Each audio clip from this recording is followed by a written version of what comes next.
des miracles s'opèrent. Il est le Dieu vivant, le rocher des cieux. Son nom est Yeshua Mashiach. Il s'appelle l'étoile brillante du matin. Il s'appelle le ressuscité. Il s'appelle l'ancien du jour. Il s'appelle le Prince de paix, l'admirable conseiller. Alléluia. Est-ce que quelqu'un peut se joindre à moi ce matin dans un élan d'adorateurs et adoratrices pour adorer ce Dieu? Lève ta voix avec moi et commence à bénir son Saint-Nom. Lève ta voix avec moi et commence à glorifier sa puissance. Bénis-le ce matin pour ce qu'il est pour toi. Bénis-le ce matin pour le travail qu'il a accompli dans ta vie. Alors que tu étais perdu, la Bible dit nous n'avons pas le droit d'être cité en Israël. Ce Dieu est venu jusqu'à nous. Il est mort à la croix. Et la Bible dit nous a racheté de la malédiction. Oh, je veux que tu l'adores avec moi ce matin. Il est écrit dans son nom. Il est bon dans le il est écrit dans le sang. Je veux que tu l'adores avec moi. Il mérite notre adoration. Il mérite. Il est digne, il est digne. Il est digne, il est digne. La Bible dit dans le livre de l'Apocalypse, il dit personne n'était digne. Vous n'avez été trouvé digne de prendre le livre, d'ouvrir et de prendre un sceau. Si ce n'est pas lui seul. Oh, c'est une rose.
ce matin pour que ce culte ne soit pas un culte de la religion, mais que ce soit un culte de l'esprit, un culte de la manifestation de la plénitude de la divinité. Béni Saint-Esprit. Merci Seigneur. Que ton nom soit béni. Au nom de Jésus. Amen. Est-ce que tu peux donner une offrande d'acclamation à ce Dieu qui a pris ta place? Il avait dit, il est mort à ta place. Il dit, le châtiment qui devait tomber sur toi est tombé sur lui. Il est digne. Alléluia. Amen. Tu peux saluer ton voisin et saluer au moins 5 personnes. On appelle ça la communion fraternelle.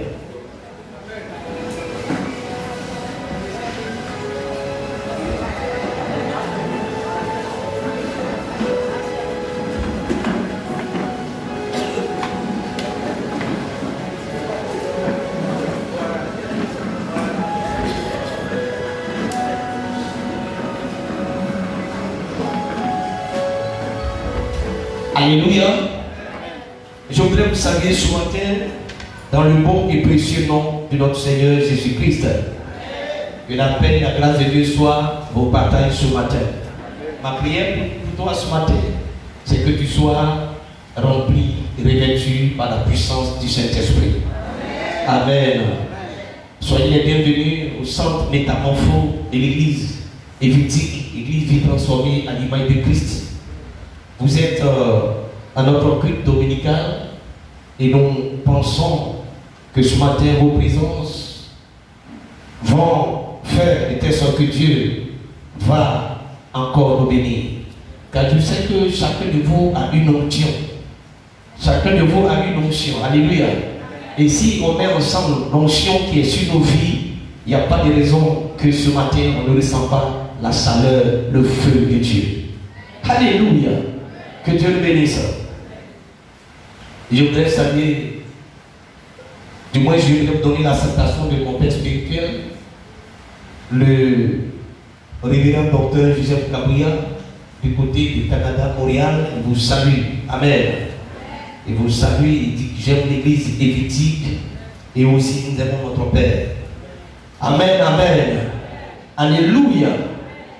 Alors, nous sommes depuis quelque temps dans un temps d'enseignement parce que le Seigneur nous a dit que cette année est pour nous l'année d'explosion et d'expansion divine. Qui croit en cela ce matin? Alors pour y arriver, Dieu nous donne des éléments. Dieu nous donne des éléments. Dieu ne dit pas que je vais te bénir sans toutefois te donner les rudiments, sinon les clés pouvant te permettre d'entrer dans cette bénédiction. Amen. Voilà, Dieu que je sais, quand il dit je vais faire ça pour toi, il te dit voici comment. Parce que la méthode de Dieu est immanente divine.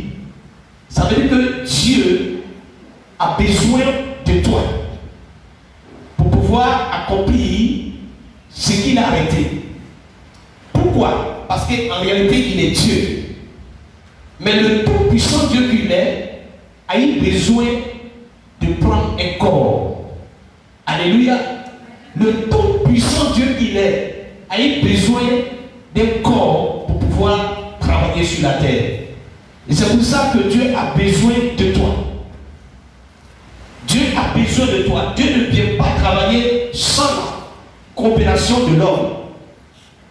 Est-ce que quelqu'un comprend ce matin? Amen, amen. Alors donc Dieu nous a dit que cette année est pour nous l'année d'explosion et d'expansion divine. Et il nous a dit qu'il y a un élément catalyseur pour nous amener à vivre cette année-là, c'est le Saint-Esprit. Amen. C'est le Saint-Esprit. Et donc, je vous ai enseigné la personne du Saint-Esprit.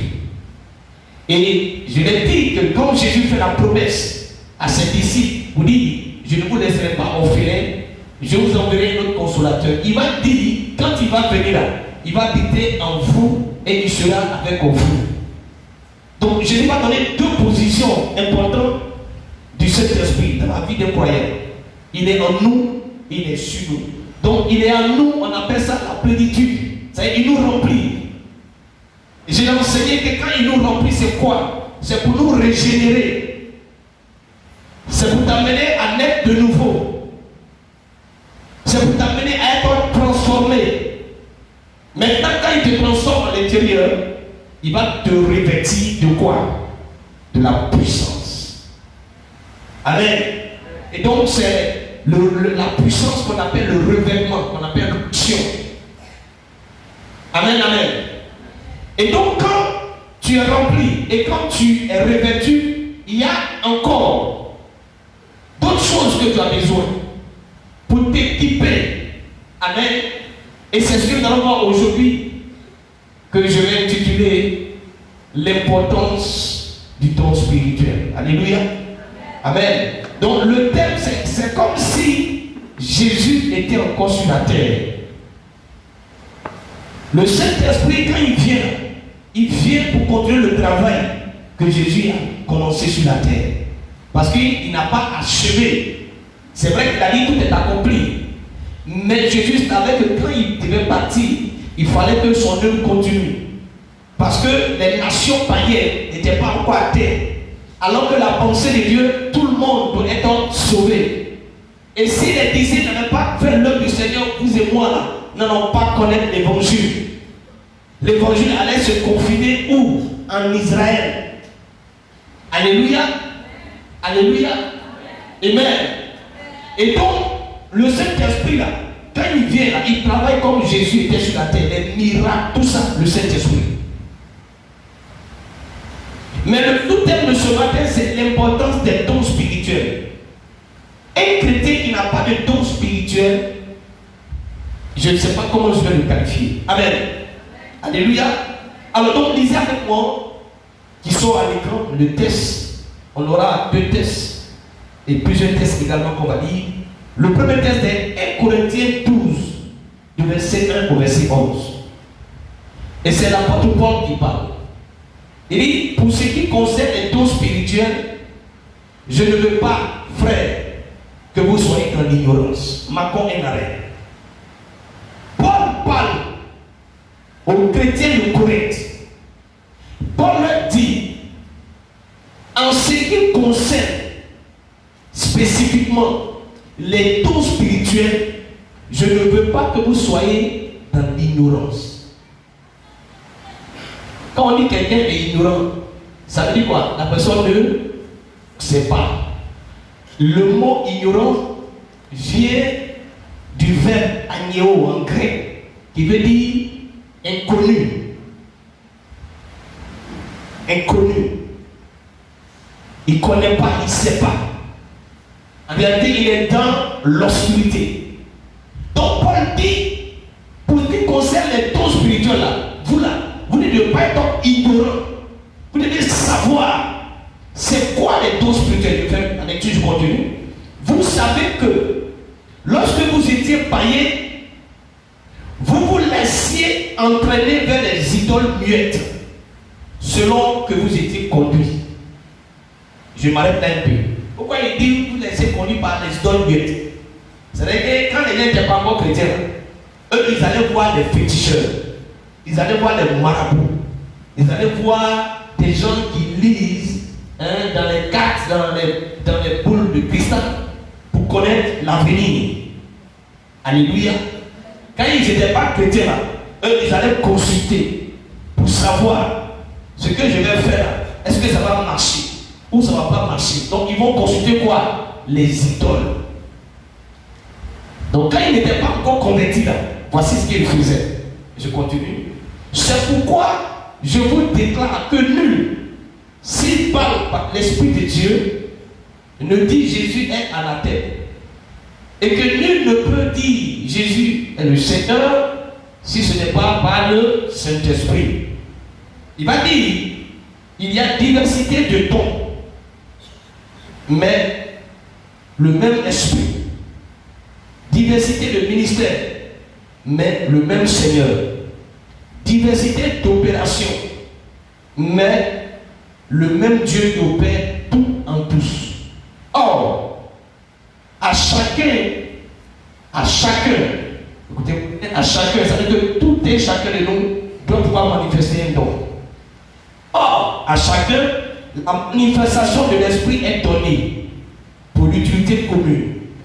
En effet, à l'un est donné par l'esprit une parole de sagesse, à un autre une parole de connaissance, selon le même esprit, à un autre la foi, par le même esprit, à un autre le don des guérisons, par le même esprit, à un autre le don d'opérer des miracles, à un autre la prophétie, à un autre le discernement des esprits, à un autre la diversité des langues, à un autre l'interprétation des langues.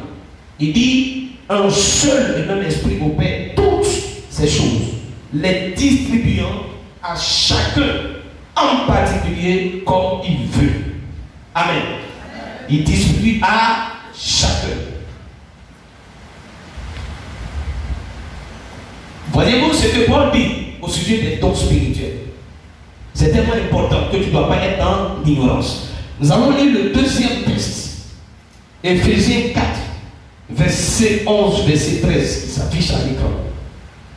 Il a donné les uns comme apôtres, les autres comme prophètes, les autres comme évangélistes, les autres comme pasteurs et docteurs, pour le perfectionnement des saints en vue de l'œuvre du ministère et de l'édification du corps de Christ, jusqu'à ce que nous soyons tous parvenus à l'unité de la foi et de la connaissance du Fils de Dieu, à l'état fait, à l'état d'homme fait, à la mesure de la stature parfaite de Christ. Voici les deux textes selon lesquels je m'appuie ce matin pour mon enseignement. Alléluia. Amen, amen. Donc suivez-moi très attentivement ce matin parce que j'aborde un thème important, le don spirituel. Au travers de ces deux textes, nous pouvons distinguer deux types de dons. Le premier type de don, on les appelle les dons ministériels. Les dons ministériels. Amen. Et ces dons ministériels, ce sont les apôtres, les prophètes, les évangélistes, les pasteurs et les docteurs, qu'on appelle les enseignants. Donc, ces 5 types de ministères font partie d'un groupe qu'on appelle les dons ministériels. Amen. Et si vous remarquez bien dans le texte de l'apôtre Paul aux églises de Corinthe, vous remarquez bien, il dit que c'est le Seigneur qui accorde le ministère. En ce qui concerne le ministère, être un pasteur, un apôtre, un prophète ou un évangéliste ne dépend pas de nous. C'est-à-dire que tu ne peux pas te lever un bon matin et dire, oh, moi j'aime le ministère des prophètes. Comme j'aime le ministère des prophètes, donc moi je vais aussi être prophète. Non. Comme j'aime le ministère des apôtres, je suis apôtre. Non. Ici, Paul dit que c'est le Seigneur qui appelle. Alléluia. Donc en ce qui concerne le don ministériel, c'est le Seigneur qui nous appelle à ces différents dons ministériels. Donc ça c'est le premier type. Et il dit, le rôle pour ce don ministériel, c'est pourquoi? Pour l'édification. Édifier, c'est-à-dire instruire, consoler, pour l'édification du corps du Christ. Donc le rôle du pasteur, de l'apôtre, du prophète, de l'évangéliste, c'est pour vous édifier. Alléluia. Ils sont là pour vous édifier, pour vous donner la connaissance. Et c'est le Christ qui donne. Le deuxième type de dons, on les appelle les dons spirituels ou les dons du Saint-Esprit. Donc à ne pas confondre les dons ministériels qui englobent les 5 types de ministères, de pasteurs, évangélistes, apôtres et docteurs, et les dons du Saint-Esprit qu'on les appelle les dons spirituels. Donc ces deux types de dons sont très différents. Il y a les dons ministériels et il y a les dons spirituels, ou si tu veux, les dons du Saint-Esprit. Amen. Et ces types de dons sont accordés par qui? Par le Saint-Esprit. Donc vous voyez bien comment ça fonctionne. Jésus, qui est le Seigneur, donne les ministères. Alléluia. Maintenant, pour avoir les dons spirituels, c'est le Saint-Esprit qui va donner les dons spirituels. Maintenant, l'opération de ces deux types de dons est coachée par Dieu. Amen. Donc Dieu lui-même, c'est lui maintenant qui coach, si tu veux bien, le don du ministère et les dons spirituels. Est-ce que tu peux bien comprendre ce matin? Dieu nous bénisse. Alors, ce matin, je dois m'appesantir sur les dons spirituels. Ou si tu veux, les dons du Saint-Esprit. Je sais que déjà tu sais ce que c'est qu'un pasteur, un apôtre, un prophète, un évangéliste. Ça au moins tu sais. Alléluia. Mais ce que je veux te dire ce matin, c'est les dons spirituels. Alors, les dons spirituels ou les dons du Saint-Esprit sont divisés en trois catégories. En trois catégories. Premier groupe de dons, parce qu'en réalité, il y a 9 dons spirituels. Amen. Il y a 9 dons spirituels divisés en 3 groupes. Le premier groupe, on les appelle les dons vocaux. Pourquoi les dons vocaux? Parce que c'est pas manifesté par la voix. C'est pas parce que les autres, mais ce groupe-là, c'est par la voix. Et le premier, ça s'appelle la diversité des langues. Ce qu'on appelle communément parler en langue. Amen. Donc la diversité des langues. Pourquoi on dit diversité des langues?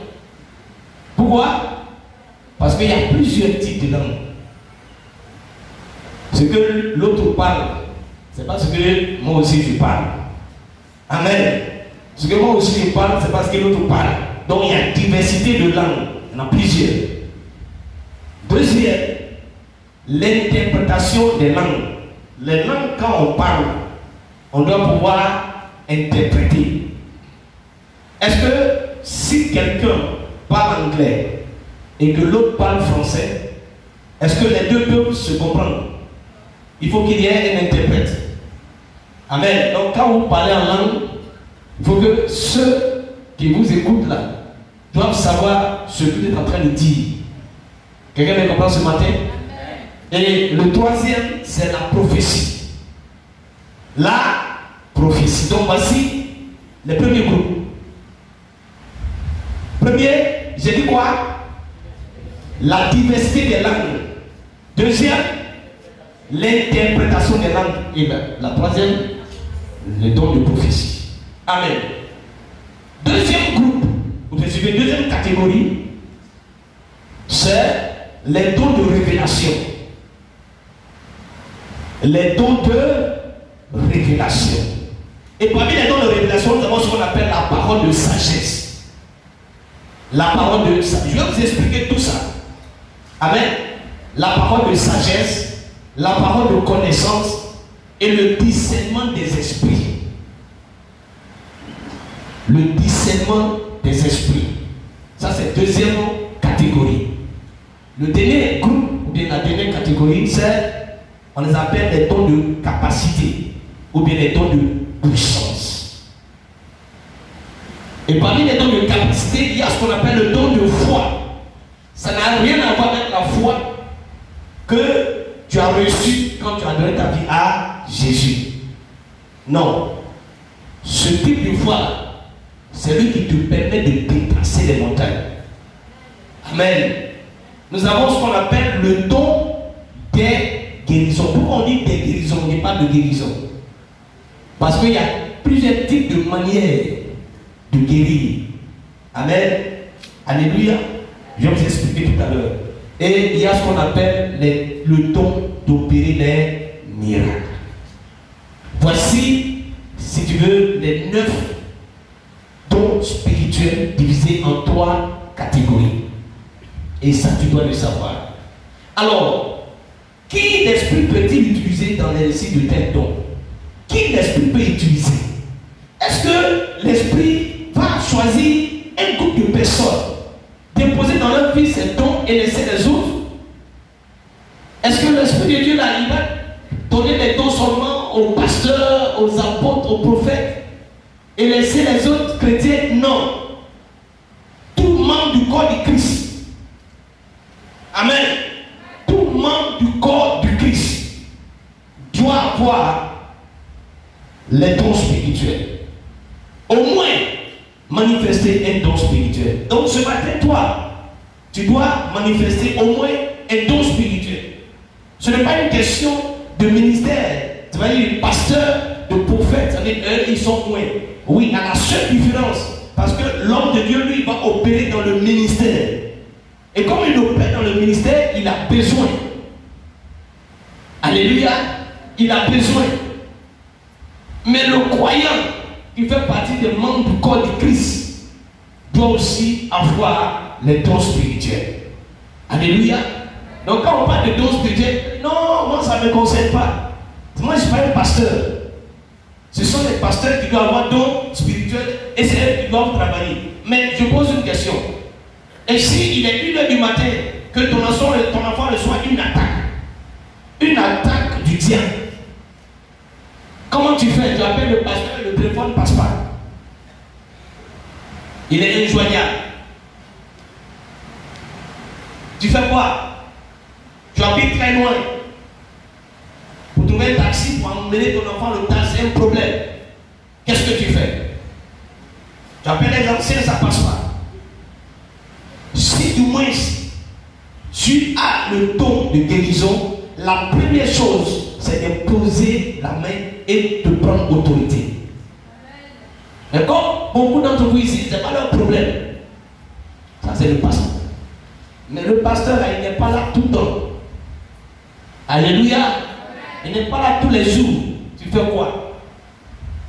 Tu fais quoi? Donc il faut que, au lieu qu'on te donne du poisson, tous les jours, on doit t'apprendre toi aussi à pêcher. Comme ça, le jour où on n'est pas là, toi tu peux aller à la rivière pour pêcher du poisson. Est-ce que quelqu'un me comprend ce matin? Donc tout le corps, tout membre du corps du Christ doit recevoir les dons spirituels.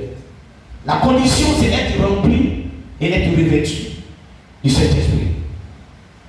Donc tu ne peux pas avoir le don spirituel si au préalable tu n'es pas rempli du Saint-Esprit. Alléluia. Ça c'est la condition maintenant qui va rentrer. Si tu n'es pas rempli du Saint-Esprit, tu ne peux pas. Que Dieu bénisse.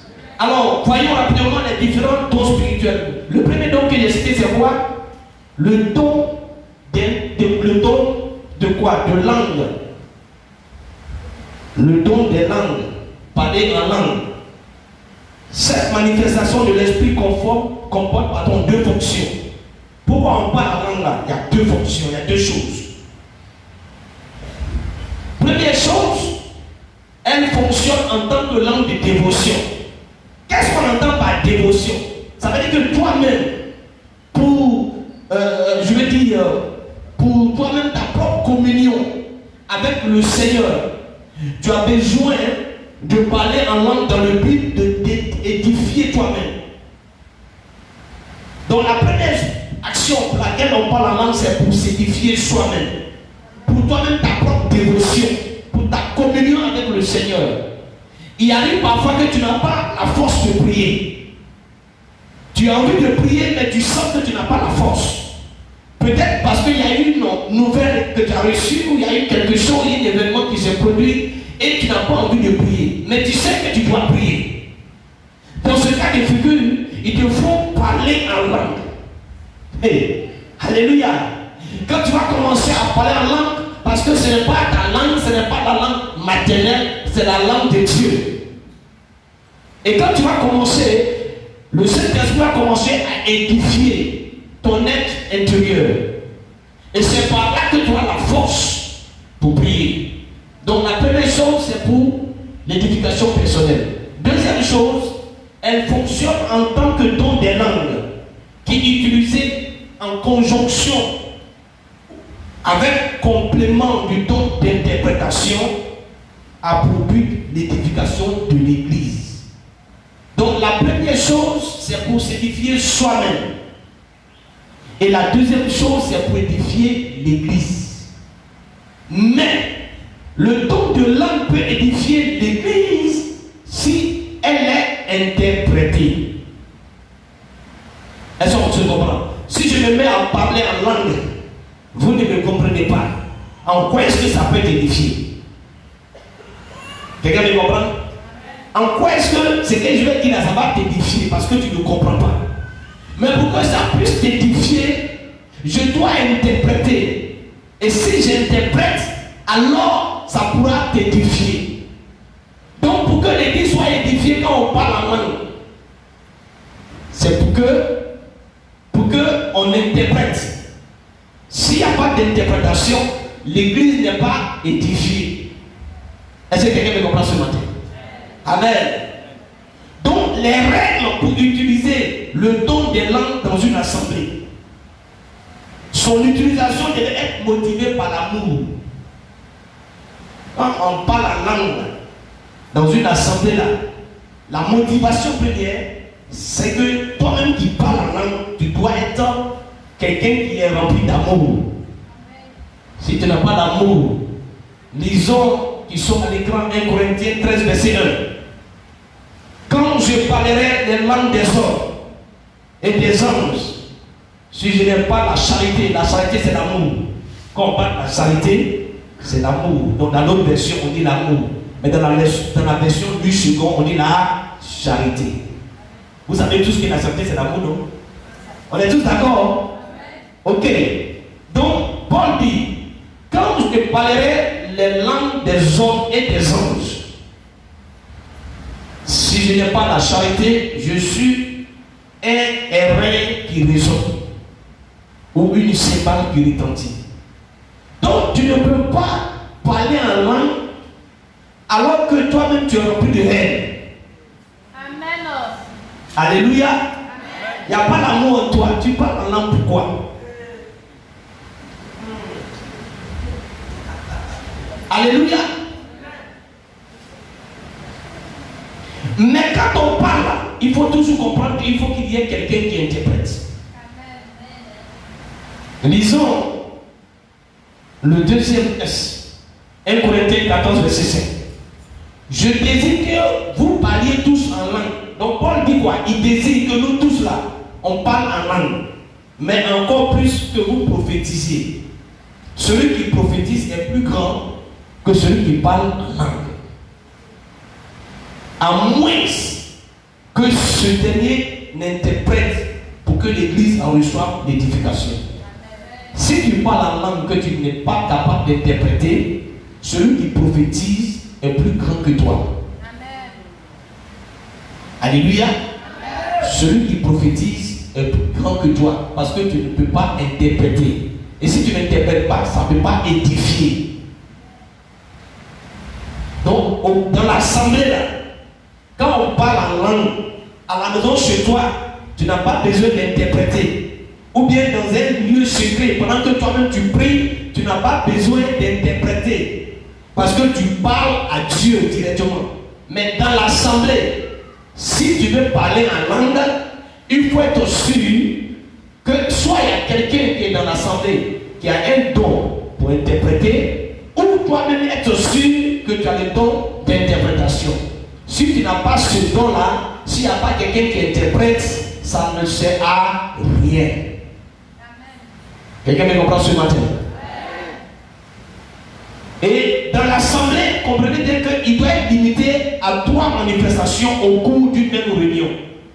Selon la Bible, lisons 1 Corinthiens 14, verset 17. Parce que je prends les textes bibliques pour appuyer mon enseignement. En est-il qui parle en langue que 2 ou 3 ou plus parlent, chacun à son tour, et que quelqu'un interprète. Au cours d'une culte, X ne peut pas s'aimer parler en langue, pendant que Y aussi parle en langue, pendant que Z parle en langue, pendant que P parle parlant, ça devient du désordre. Alléluia. Vous parlez là, c'est quoi? C'est désordonné. Un parle, l'autre se tait. Quand il finit avec bien sûr l'interprétation, l'autre aussi commence à parler. Mais si au cours des cultes, je dis bien un culte, je ne parle pas de prière. Je parle d'un culte. Je parle d'un culte, ce que nous sommes en train de faire. Parce qu'au cours du culte, il y a des personnes qui ne sont pas chrétiennes. Mais lui n'est pas chrétien. Il est arrivé là, si vous parlez tous dans votre langue bizarre. Lui là, il va dire, mais qui m'a emmené dans cette histoire-là? Ça va là? Il dit, je suis parti dans cette église, mais bizarrement, je ne sais pas c'est quelle langue, mais eux tous, tout le monde dans l'église. C'est quelle histoire? Alléluia. Mais lui là, il ne veut pas édifier, il y a quelle histoire là, il ne vient plus là. Est-ce que c'est pas de moi mais ils sont en train de parler là? Dieu nous bénisse. Donc il est important que vous compreniez que ça va être limité 2 à 3 personnes au cours d'une réunion, d'une assemblée, au cours d'un culte. Mais il faut toujours quelqu'un pour interpréter. Amen. Donc voici le don de parler la langue. Voici ce que ça veut dire. Voici pourquoi. Premièrement, c'est quoi? C'est pour ta dévotion personnelle. L'apôtre Paul dit, je veux que tous vous parlez la langue. C'est important. Et moi, c'est mon secret. Quand parfois je ne sens pas la force, je me mets à parler en langue. Plus je parle, plus je parle, l'Esprit de Dieu commence à se manifester. Et en ce moment, je peux prier. Alléluia. Amen. Mais quand on fait culte, il faut toujours quelqu'un pour interpréter. Deuxième don, le don d'interprétation. Le don d'interprétation. C'est le don complément du don des langues. C'est un don complément. Il complète le don des langues. Il est souvent utilisé en conjonction avec ce dernier. C'est la capacité surnaturelle donnée par le Saint-Esprit d'interpréter un message en langue dans le langage naturel de la congrégation. Ce n'est pas le don de traduction. On n'est pas confondre le don de traduction. C'est un don donné par le Saint-Esprit pour que quand quelqu'un parle dans cette langue, la personne puisse interpréter pour l'Église. Donc je crois qu'après ce culte, beaucoup iront prier pour avoir le don d'interprétation. Alléluia. Alors qui peut utiliser ce don? Qui peut utiliser le don de parler en langue, le don d'interprétation? C'est tout croyant rempli et revêtu du Saint-Esprit. 1 Corinthiens 14, 13, qui soit à l'écran. C'est pourquoi que celui qui parle en langue prie pour avoir le don d'interpréter. Vous comprenez bien, non? Celui qui parle en langue là, il doit faire quoi? Il doit prier. Et moi je rends grâce au Seigneur parce que le don de parler en langue m'a été donné par le Seigneur dans une vision. Alléluia. Dans une vision, si tu veux bien, dans un songe. Alors, j'ai eu la grâce, et je bénis le Seigneur, de visiter le royaume céleste. Dans la vision, j'ai été transporté dans un tourbillon. Et je suis tombé dans une maison au pied d'une personne remplie de sang, remplie de déchets. J'étais tellement sale. Et quand je suis tombé à ses pieds, je voulais le toucher. Il m'a dit, tu ne peux pas me toucher parce que tu es sale. Alléluia. Mais en réalité, je ne peux pas regarder l'apparence de cette personne. Mais je sais qu'une personne est assise et c'est à ses pieds que je suis tombé. Il dit, tu ne peux pas me toucher parce que tu es sale. Et la première action que cette personne va poser, c'est prier d'abord pour moi. Il dit, je pardonne tes péchés. C'est d'abord la première prière. Il dit, je pardonne tes péchés. Et puis il me dit, mais est-ce que tu sais qui je suis? Et je dis non. Il dit, c'est moi le Seigneur, Jésus-Christ. Alléluia.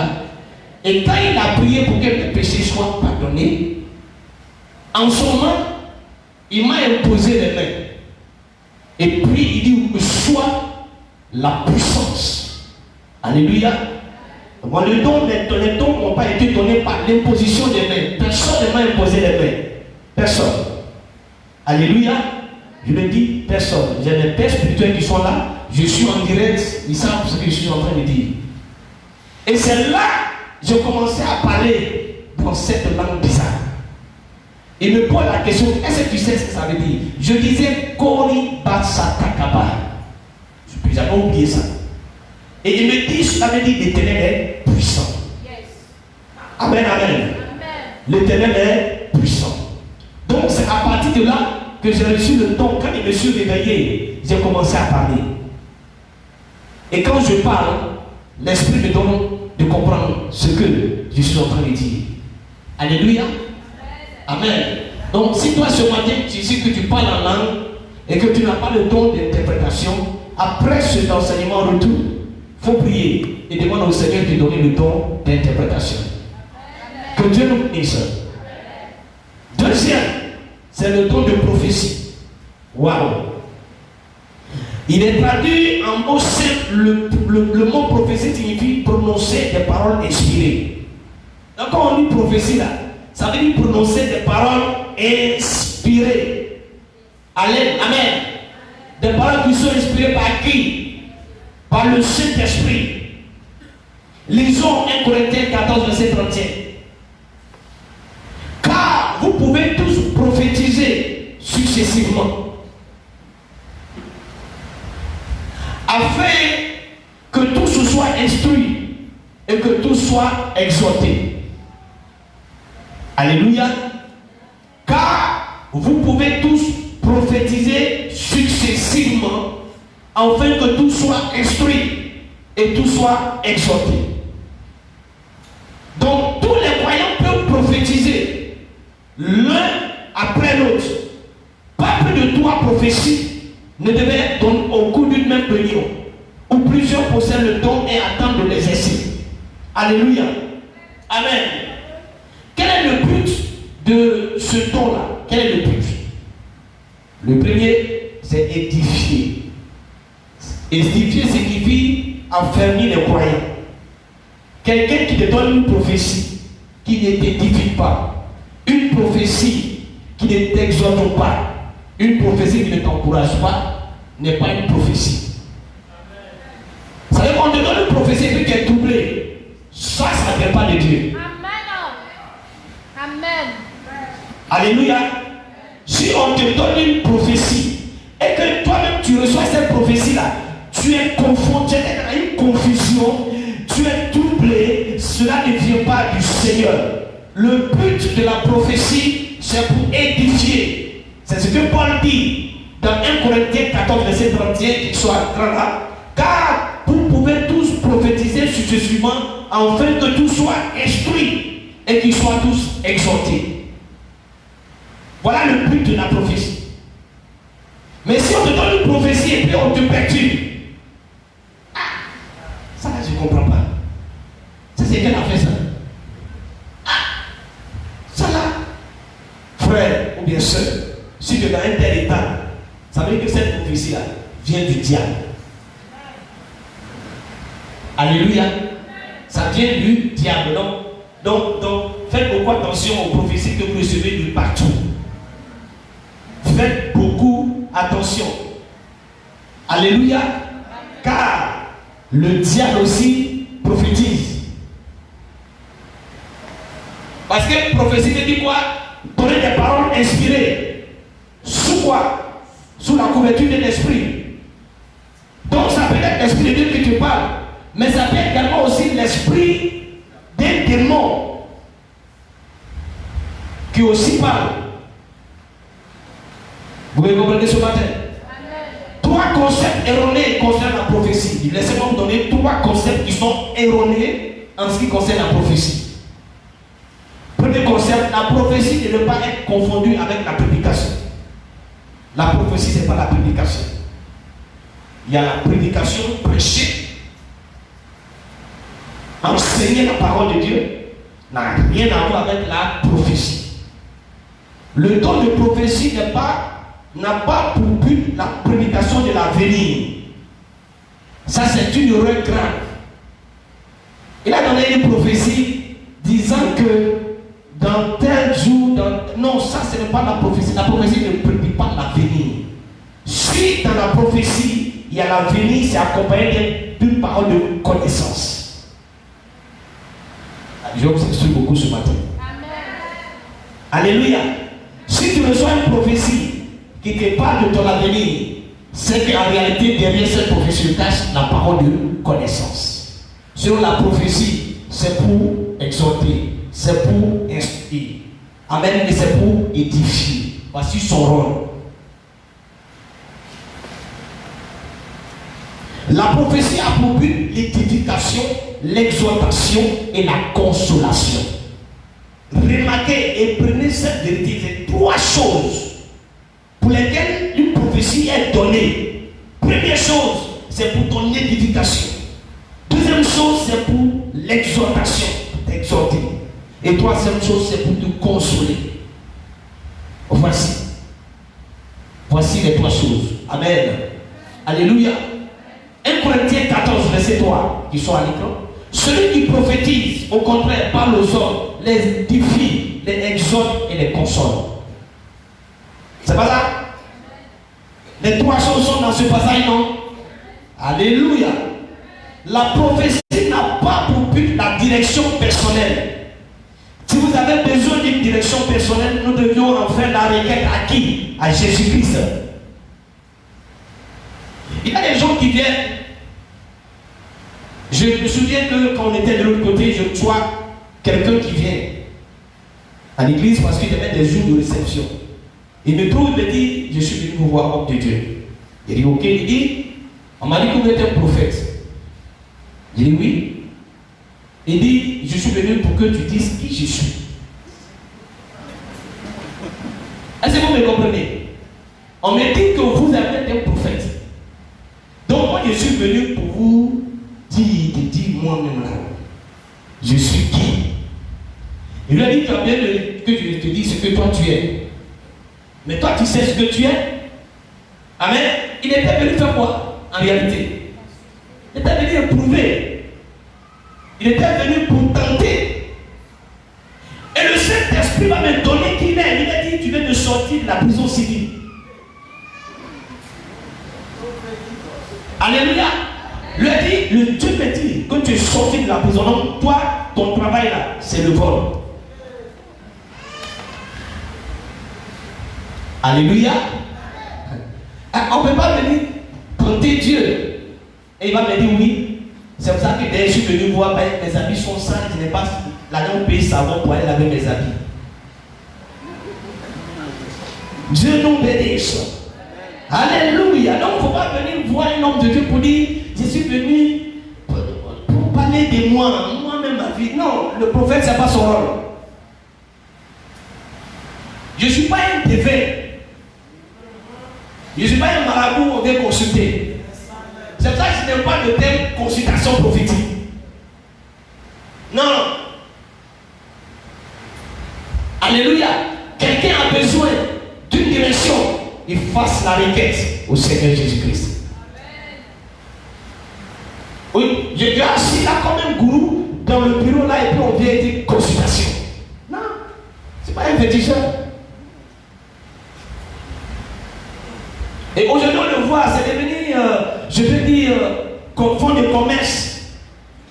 Et les prophètes viennent consulter le prophète. Dans l'Ancien Testament, oui, on les appelle les voyants. Dans l'Ancien Testament. Mais n'oublie pas que nous ne sommes plus sous l'Ancien Testament. Nous ne sommes pas sous l'Ancienne Alliance, nous sommes sous la Nouvelle Alliance. Et le Saint-Esprit est donné à tout le monde. Alléluia. Je peux t'éclairer. Oui, mon rôle, mon travail. Je peux t'éclairer sur certaines choses, selon l'esprit. Mais ne viens pas dans le but de venir me voir comme un devin.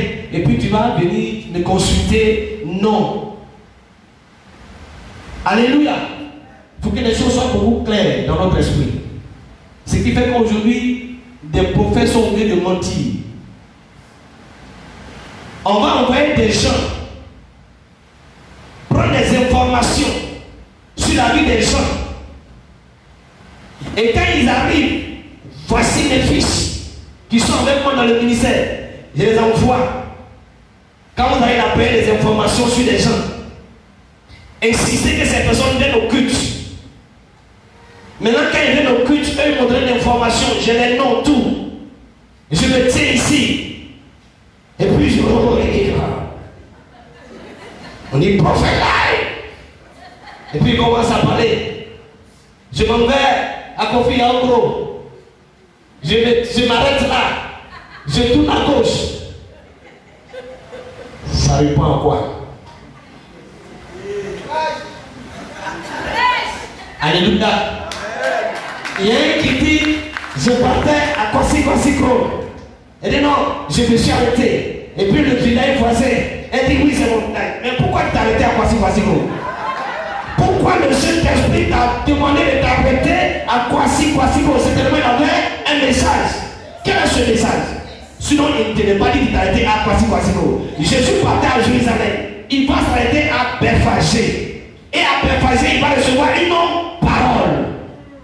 Et c'est pourquoi la Bible, par maintenant, il s'est arrêté à Bethphagée. C'est parce qu'il y avait un message que la Bible a écrit. Mais si toi tu t'en vas et que tu t'arrêtes à Kwasi-Kwasi-Kro là, et puis après tu dis, je continue et dit, c'est mon village. Maintenant Kwasi-Kwasi-Kro là. Pourquoi le Saint-Esprit t'a dit de t'arrêter là? C'est pas. Et c'est ce que le peuple cherche. C'est ça. Parce qu'on n'a pas encore compris. Puisque avant là, on courait après ces choses. Avant, on courait après les marabouts. Et même quand on est devenu chrétien, on n'a pas encore fini avec ces choses. Donc, on va chercher quelqu'un qui maintenant porte le titre de pasteur, de prophète. Maintenant, quand on vient, maintenant, on dit, ah, avant j'allais voir le marabout. Maintenant, quand il y a quelqu'un qui est là, j'ai parti de voir, il va me dire ce que ma vie va être. Ah!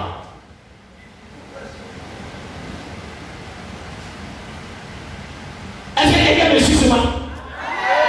Alléluia.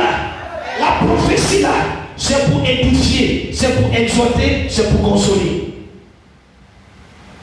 Lisons Jacques 1, verset 5. Si quelqu'un trouve vous manque de sagesse, qu'il la demande à Dieu, qu'il donne à tout simplement et sans reproche, et lui sera donné. Tu as besoin d'avoir une direction, demande. Dis Seigneur, je cherche une direction. Le Seigneur peut ne pas te donner toi, mais il peut passer par quelqu'un pour te dire, ma soeur, même ton voisin peut te dire, ah, Dieu m'a montré quelque chose dans un rêve. Voici, voici, voici. Et ça répond à quoi? À ton besoin. C'est la réponse. Même Dieu peut passer par ton enfant. Le matin, là, l'enfant te dit, ah, voici, j'ai fait un rêve. Et l'enfant commence à te parler. Et tu te rends compte que ce que l'enfant dit là, c'est exactement ce à quoi tu es en train de penser. Ce à quoi tu es en train de prier. C'est la réponse.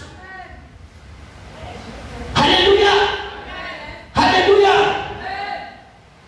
J'aime beaucoup la prophétie, j'aime beaucoup les paroles de connaissance, j'aime beaucoup la parole de sagesse parce que ça fait partie de dons que Dieu a donné à tout voyant.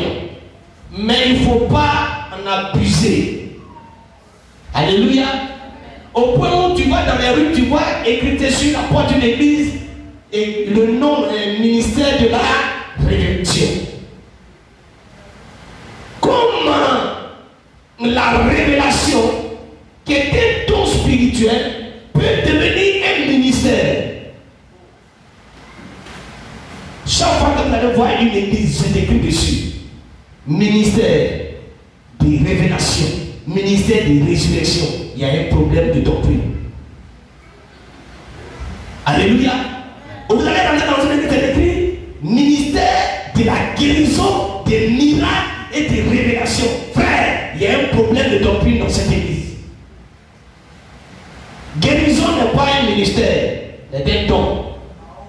Et tu ne peux pas t'appuyer sur un don pour vivre l'église. Pas parce que tu as reçu un don pour guérir un malade, demain tu te lèves tout une église. Ça veut dire que toi, ton église va s'appuyer sur quoi? Guérir seulement les malades. Mais non! Quand tu as fini de les guérir là, mais il faut les enseigner, il faut les instruire, il faut les conduire. Pourquoi? Pour qu'ils aient le salut.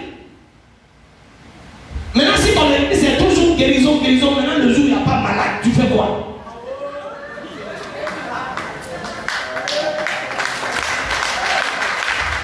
Alléluia. Toi, ton église là, c'est toujours les parents de connaissance, les révélations. Tant, oui. Ton numéro de téléphone, 32, 35, 45, 50, oui. Maintenant, le jour où Dieu, parce que si tu es sûr que c'est Dieu qui te parle, frère, il y a des jours où Dieu ne parle pas. Maintenant, si ce jour-là, le dimanche, on vient à l'église, Dieu n'a pas donné révélation. Toi, là, tu fais quoi? Tu as oublié de faire quoi? De fabriquer. Amen. Le ministère est appuyé sur trois choses. Remarquez que dans la Bible, le ministère de Jésus est appuyé sur trois choses. Première chose, c'est la prédication. La prédication, c'est l'évangélisation. La deuxième chose, c'est l'enseignement. Et la troisième chose, ce sont les miracles. Voici les trois choses sur lesquelles s'appuie le ministère de Jésus. Il va faire des croisades, ce qu'on appelle la prédication. Au cours de ces croisades, Dieu opère des miracles. Alléluia. Les malades sont guéris, les paralytiques marchent. Il y a des révélations authentiques. Maintenant, après, il va appeler les gens. Et là, on dit, moi j'accepte Jésus. J'accepte de ma vie à Jésus. Il va les conduire et il va les faire asseoir. Et là, il fait quoi? Il va les enseigner. Alléluia. Amen. Donc l'église ne peut pas passer sur un don. L'enseignement biblique sur le don de la prophétie. La prophétie a pour but de parler à l'homme de manière surnaturelle. Elle apporte la pensée du Seigneur à l'église. Le prophète parle aux croyants au nom de Dieu afin qu'ils soient édifiés, exhortés et consolés. La prophétie n'a pas besoin d'interprétation. On ne peut pas interpréter la prophétie parce qu'elle est précise, elle est claire. La prophétie peut convaincre celui qui est ignorant. Par le fonctionnement du don de la prophétie, l'inconverti sera convaincu que Jésus est Seigneur. Par le don de prophétie, là, la personne sera jugée. Alléluia. Par la prophétie qui va sortir. Par la prophétie, les secrets de son cœur seront dévoilés. Les secrets de son cœur seront dévoilés. Par la prophétie, la personne va tomber devant Dieu dans l'humiliation.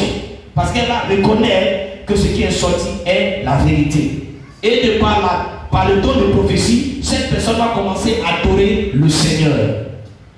Voilà l'enseignement biblique sur la prophétie.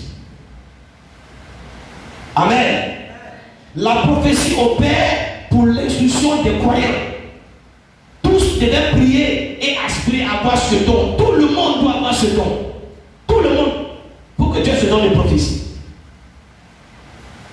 La personne exerçant le don est responsable de la bonne ou la mauvaise utilisation qu'elle en fait. Quand tu prophétises, tu es responsable. Alléluia. Tu es responsable. Lisons 1 Corinthiens 14, verset 32. Les esprits des prophètes sont soumis aux prophètes. Si tu prophétises là, tu es responsable. Si c'est bon, tu es responsable. Si c'est mauvais, tu es responsable.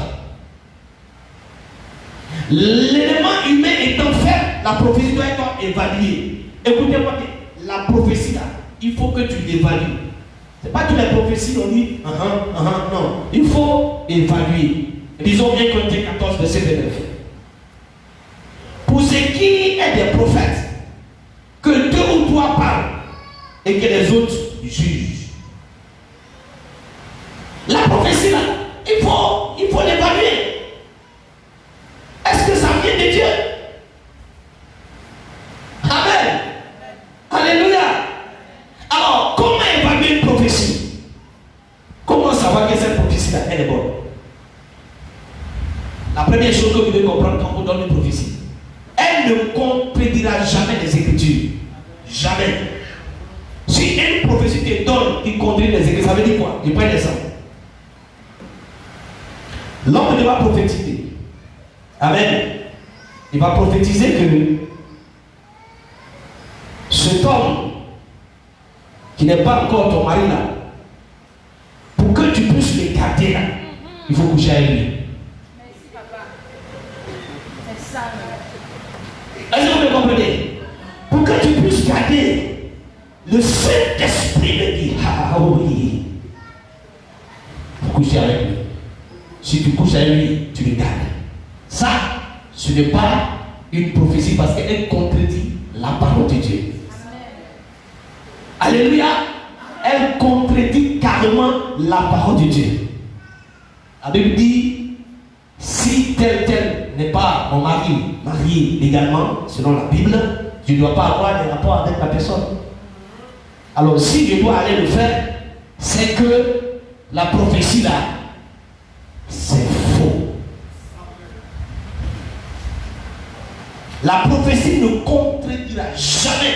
Quand il y a une prophétie là, va chercher la source de la Bible. Tu vas voir. Deuxième chose, elle exaltera toujours Jésus. Et jamais ne va le dénigrer. Une prophétie exalte Jésus. Elle va une prophétie. Elle peut dire, regardez bien, il y a des annonces bizarres sur les chaînes de télévision que je ne vais pas faire de publicité ici. L'homme de Dieu est dangereux.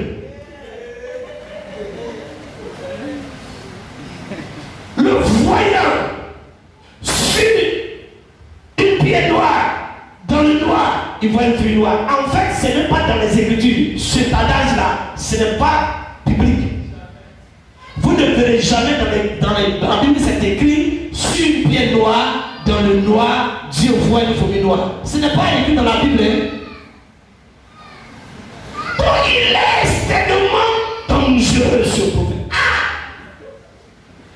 Un homme de Dieu qui est dangereux. En fait, le mot dangereux là, ça veut dire danger. Là où on parle d'un danger, c'est qu'il y a forcément, il peut avoir la mort. C'est pas ça. Et on dit il est dangereux. On va me dire il est dangereux dans le sens positif. C'est-à-dire qu'on est en train de faire l'apologie de qui? De cet homme de Dieu. Mais il y a un problème. C'est que tout ce qui sont les abouches là, c'est pour lui-même, pour se faire voir. Alors s'il veut se faire voir, il est en train de faire voir, effacer Jésus. Et s'il efface Jésus, c'est que lui est l'antichrist. Alléluia. Donc la prophétie là, quand elle sort, c'est pour exalter Christ. C'est pour que toi qui parles, tu te diminues. Pour que Jésus-Christ puisse augmenter, puisse s'accroître. Alléluia. La prophétie édifiera, exhortera et consolera les croyants. La prophétie témoignera avec la présence de la majorité des croyants. Ce que tu dis là, ça doit s'accomplir. Elle ne contrarie jamais l'esprit d'une réunion, bien qu'elle puisse en changer le cours. Jamais. Si elle a un élément de prédiction, elle va être accomplie. Ça va se réaliser. Alléluia. Amen. Alors, comment prophétiser? C'est très simple. D'abord, il faut être détendu. Il faut être relax.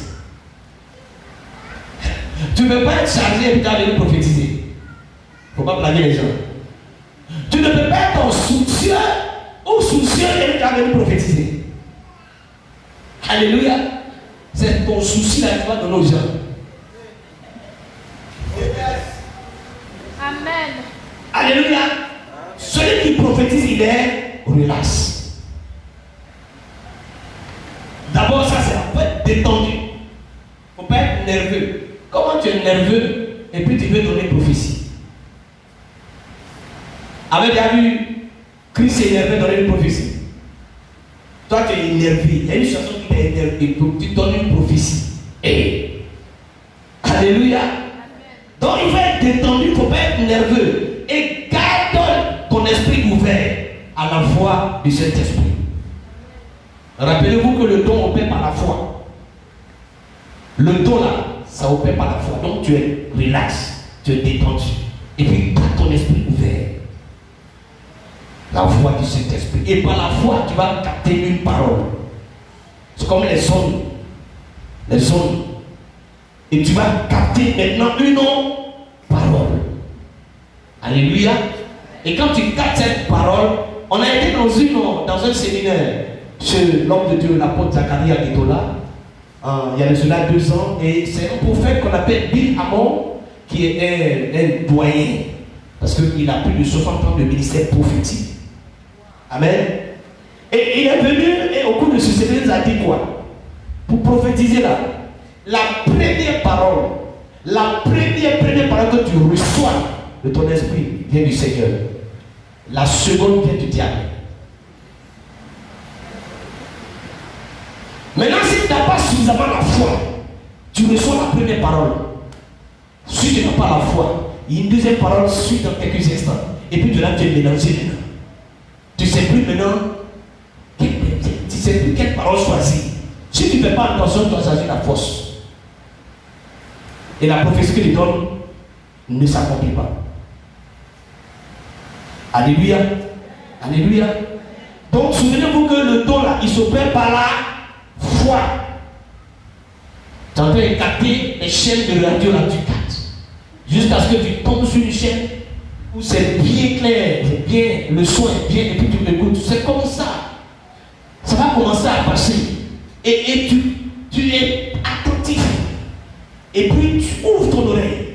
Et tu captes la parole par la foi. C'est ça. Amen, amen. Commencez à vous dire que cela est dit par le Saint-Esprit. Utilisez des mots simples. Ne prophétisez pas au-delà de l'analogie. Ça, c'est une grave erreur. Ne prophétisez pas au-delà de l'analogie. C'est l'analogie, pas de la ressemblance. Il ne faut pas que ça va dépasser ta foi. Alléluia. Tu as prophétisé. C'est vraiment tu as dit que quelqu'un va mourir. Si tu ne se répands pas. Souffrez que la prophétie quand elle est donnée laisse toujours une porte ouverte. Amen. Une prophétie qui ferme la porte, non. Dieu dit, je vais faire ça. Maintenant, si vous faites ça, ça change. Alléluia. Donc on dit, la personne va mourir si elle change. Mais si elle meurt même là, si Dieu plaît, va te ressusciter. Tu vois où tu t'en vas, non? Et puis effectivement, le lendemain, on dit la personne est décédée.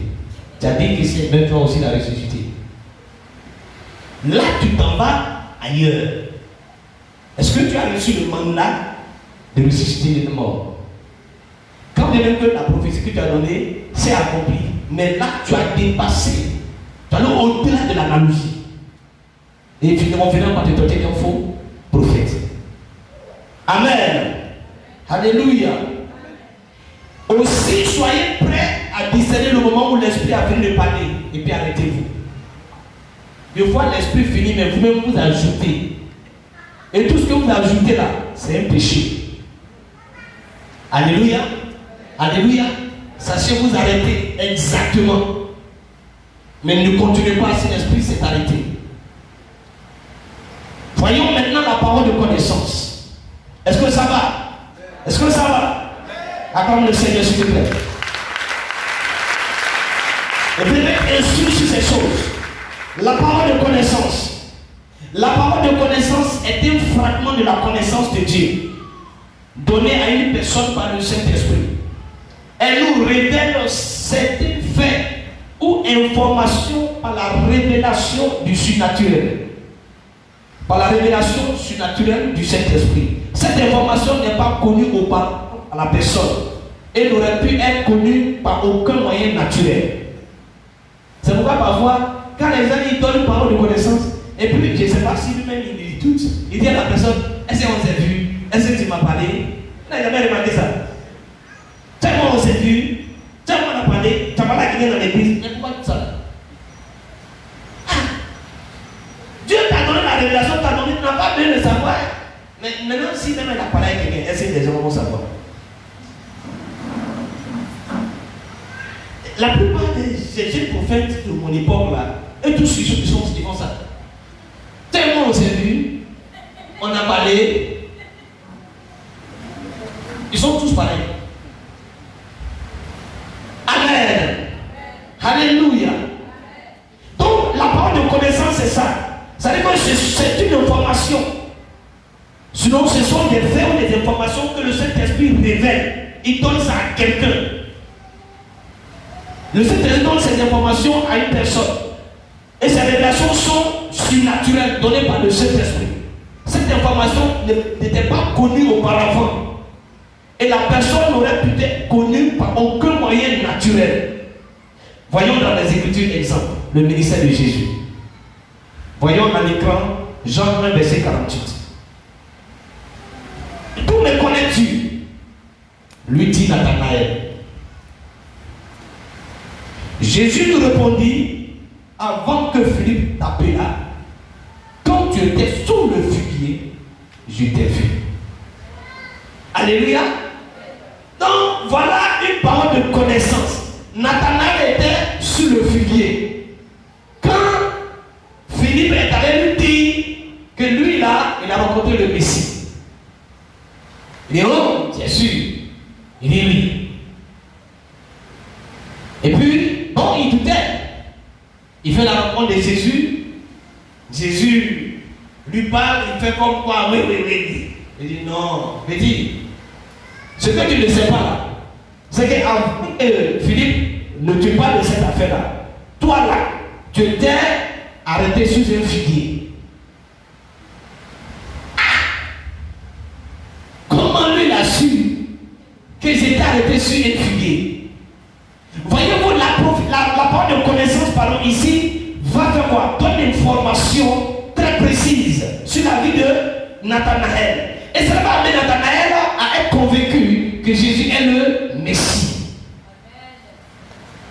Alléluia. Amen. Remarquons également, disons, Jean 4, verset 18, verset 19, le cas de la femme samaritaine. Car tu as eu Sainte-Marie, et celui que tu as maintenant n'est pas ton mari. En cela tu as dit vrai. Seigneur, lui dit la femme, je vois que tu es un prophète. Femme là, elle a passé son temps à lier les hommes seulement dans son village. Elle va avec X, elle va Y, c'est sa fille. Elle rencontre maintenant Jésus. Elle va jouer d'être dangereuse. Alléluia. Jésus va lui dire, hey, reste tranquille. Reste cool, je vais te dire qui tu es, femme. Tu as eu Sainte-Marie. D'ailleurs même, celui avec qui tu as actuellement là, c'est pas ton mari. Comment il a su que j'avais eu Sainte-Marie et que lui-même avec qui je suis même là, il ne m'a pas encore. Quand il dit c'est pas ton mari, je veux dire quoi? Il t'a pas encore marié. Elle dit ça là, en cela, tu as dit vrai. Maintenant, elle dit je reconnais que tu es prophète. C'est là qu'elle va aller dire à ses parents, venez, j'ai vu le Messie. Elle va commencer à annoncer. Pourquoi? Parce que la parole de connaissance l'a convaincu. Alléluia. Mais est-ce que quand Christ a dit ça là, il a demandé à la femme, tu et moi on se connaît, on s'est vu auparavant. Est-ce que tu as vu mes disciples? Et il a posé cette question. Non. Mais pourquoi maintenant on le pose beaucoup cette question maintenant? Ça c'est une question qu'on doit se poser. Alléluia. Amen. Voyons également dans l'église primitive. Là, je ne peux, vous allez lire le texte à la maison. Dans Acte 9, verset 10 ou verset 20. Ananias reçut des informations spécifiques et détaillées sur la vie de Saul. Il connaissait exactement la rue et la maison où il se trouvait. Il savait que Saul était en train de prier. Et que lorsqu'il a fini, Dieu lui a dit pardon, qu'à la Ananias lui imposerait les mains et il recouvrait la vue. Donc quand Paul a rencontré Ananias, Ananias avait reçu toutes ces informations sur Paul. Il savait qu'il était dans quel quartier, dans quelle rue. Il savait qu'il était en train de prier. Et quand il l'a rencontré, il lui a dit, voici où tu étais, dans quelle rue tu étais, et tu étais en train de prier. Dieu m'a dit, si je t'impose les mains, tu vas voir, tu vas recouvrer la vue. Et exactement c'est ce qui s'est passé. Amen. Alléluia. Un exemple tiré dans l'Ancien Testament. Dans 2 Samuel 12, verset 1 au verset 14. Vous écrivez pour lire à la maison. Dieu révéla à Nathan, le prophète, certains faits et détails concernant la transgression de David. David a couché avec la femme d'Uri, de Sheba. Il couche avec la femme, il enceinte la femme. Ça, c'est dans le secret. Et puis, il fait appeler le soldat et il lui dit, viens, tu vas te reposer un peu avec ta femme. Dans quel but? Dans le but de venir avoir des rapports avec sa femme pour qu'on puisse lui dire c'est lui qui a enseigné sa femme. Le soldat arrive. Il dit, je ne peux pas lui donner avec ma femme. Mes collègues sont au fond. Actuellement, quand je quittais là-bas, le combat était un combat intense. Et c'est un combat à l'âme lourde. Je ne peux pas. Il dit non, c'est le roi qui te parle. C'est un homme. Alors Uri, qui est respectueux du roi, fait semblant d'aller chez lui à la maison. Mais arrivé là-bas, il se couche où? À la porte. Il ne rentre pas dans la maison parce qu'il ne veut pas avoir de rapport. Et le lendemain, il est retourné au fond. David s'est rendu compte que Uri n'a pas fait ce qu'il a demandé. Et qu'est-ce qu'il va faire? Il va demander à ce qu'on le tue. Et là-bas, il donne l'information aux gens. Il dit, placez-le devant. Et on met Uri devant et il meurt. Ça là, c'est quelque chose que David a fait dans le secret. Personne n'est au courant. Mais Dieu a révélé ça à Nathan. Frère, je vais te dire quelque chose. Tu peux te cacher. Alléluia. Tu peux te cacher. Tu peux être tellement intelligent. Tu peux être tellement malin. Ou toi-même, on ne peut pas qu'on te regarde. Tu es quelqu'un vraiment. Ton visage même c'est pieux. On ne peut pas imaginer ce instant que tu peux faire pareille chose. Amen. Frère, le Saint-Esprit là, il te connaît. Le Saint-Esprit te connaît parfaitement. Ce que tu fais chaque jour, chaque minute, chaque seconde, le Saint-Esprit sait. Alléluia. Il le sait. Et David voulait cacher. Dieu a dit ça à Nathan.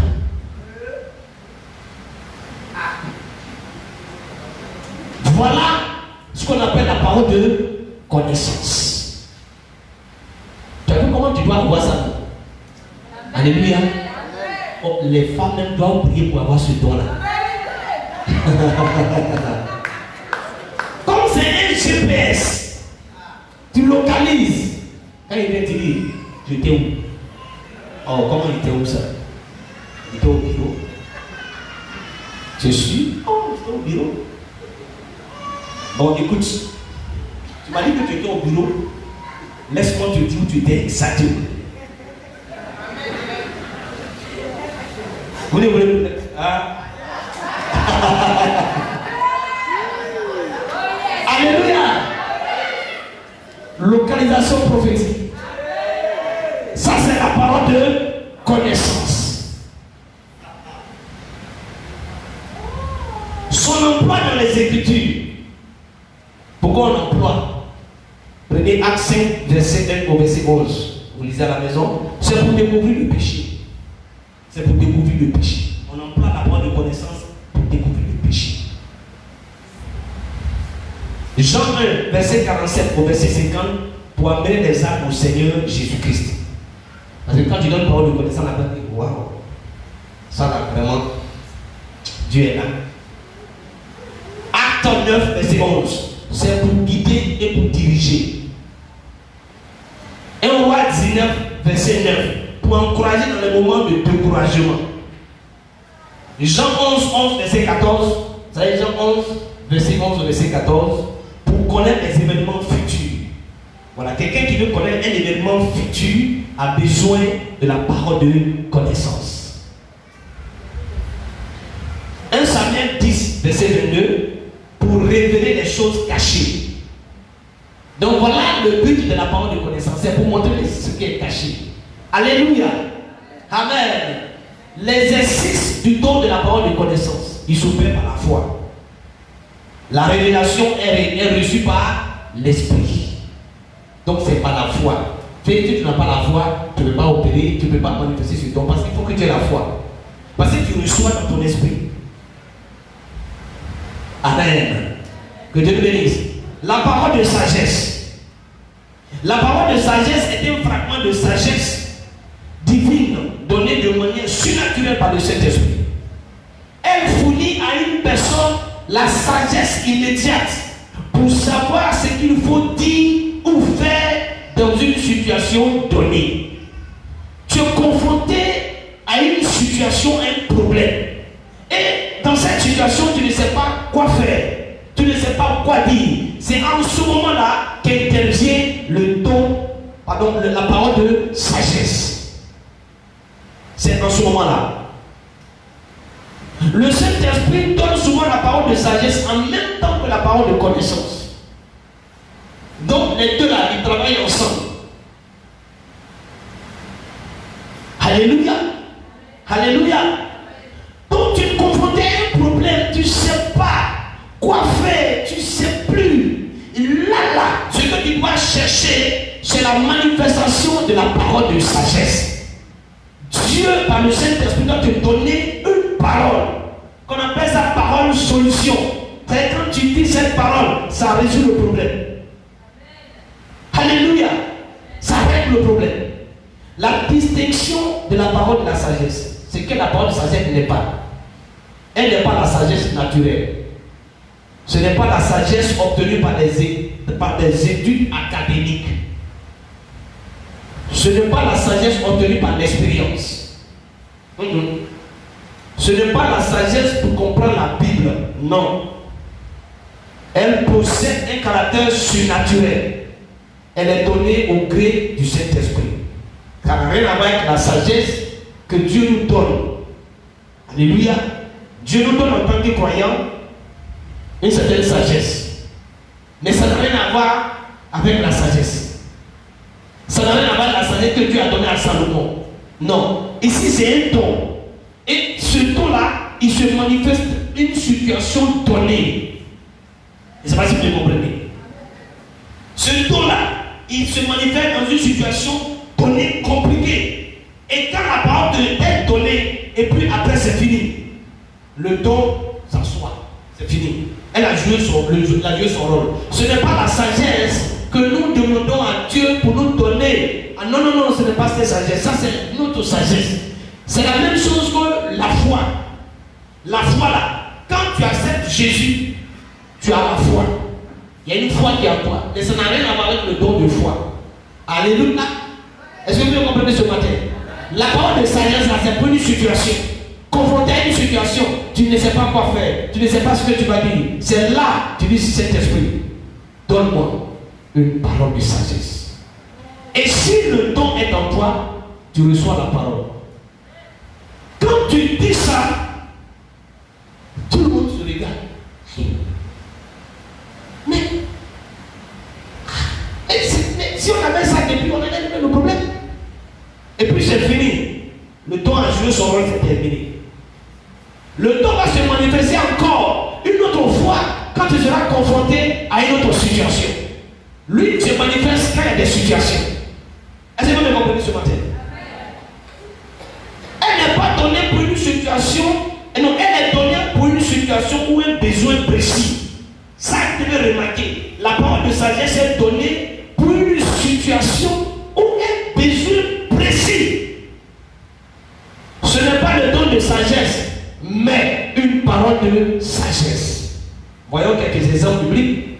Prenez Luc 4, verset 1 au verset 13. Jésus tentait dans le désert.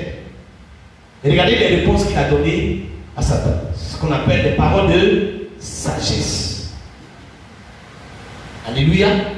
Il est confronté dans le désert par les tentations du diable.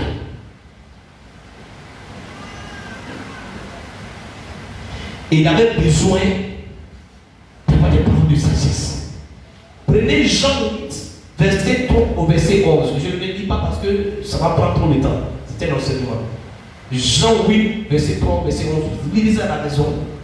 Les scribes et les pharisiens essayaient de prendre Jésus au piège. Mais ces mots de sagesse et de façon d'aborder la situation confondit ses adversaires. Voyez-vous ce qu'on appelle la parole de sagesse. Alléluia. Voyons maintenant le discernement des esprits. C'est un don divinement imparti par le Saint-Esprit nous permettant de pénétrer le royaume spirituel afin de reconnaître l'esprit de Satan, le mauvais esprit, ou bien l'esprit de Dieu ou l'esprit de l'homme. Ce don nous permet de discerner l'origine de certaines actions, de certains enseignements qui ont été inspirés par des êtres spirituels. Exemple, dans la Bible, vous prenez Actes chapitre 16, vous allez voir qu'il y avait une femme qui depuis quelques jours parlait, sinon que prophétisait. Voici ces personnes, ce sont des saints serviteurs de Dieu. Ils ont entendu, ils sont partis. Lendemain, il passait encore. Oh, voici les vrais serviteurs de Dieu, des ouïes de Dieu. Le troisième jour, Paul a compris que la femme qui parle, elle donne une prophétie, c'est vrai. Mais la source, c'est un esprit de python. C'est pour ça que vous faites beaucoup attention. On donne les prophéties, ça peut être vrai.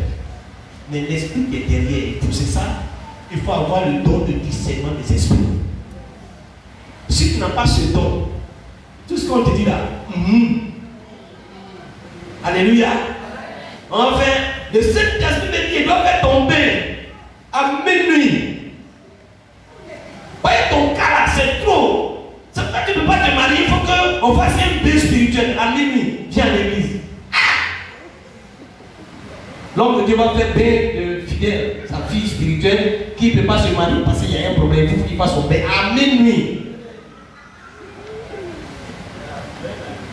Papa a parlé. C'est pas ça? Papa a parlé, c'est Dieu. Minuit, tu te pointes. Tu vas prendre pour toi pour partir. Avant même peut-être que ton affaire c'était dans quelques mois, tu allais rencontrer ton homme. Mais là, il faut aller encore 10 ans en arrière. Parce que lui-même il est déployé sur toi tous ces démons là. Amen. Il faut avoir le discernement des esprits. L'esprit qui parle là, est-ce que c'est l'esprit de Satan? Est-ce que c'est l'esprit de Dieu? Ou est-ce que c'est l'esprit de l'homme? Il y a l'esprit de l'homme. Mais tu ne peux pas si tu n'as pas le discernement des esprits. C'est là qu'intervient ce. Alléluia. Quelqu'un me comprend ce matin? L'opération du don de discernement des esprits. La première fonction du don du discernement des esprits est de révéler la présence d'esprits mauvais dans la vie des gens mauvais. Amen. Ou la vie des gens au sein de l'église. Ce don fonctionne aussi pour évaluer la source d'un message. Un message prophétique, un enseignement ou une manifestation surnaturelle. La manifestation là, est-ce que c'est Dieu ou est-ce que c'est l'esprit de communion? Alléluia. Ou est-ce que c'est l'esprit de communion?